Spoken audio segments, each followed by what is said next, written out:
Now we are going to see door security alarm system and what components we are using. Let us see. This is the buzzer, 12 volts buzzer.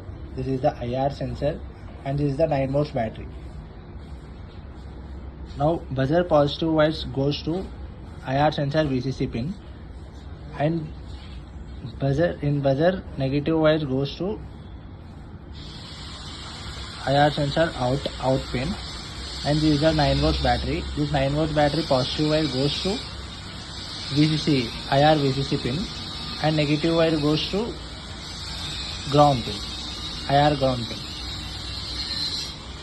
This is the circuit. For example, my hand is door. Assume that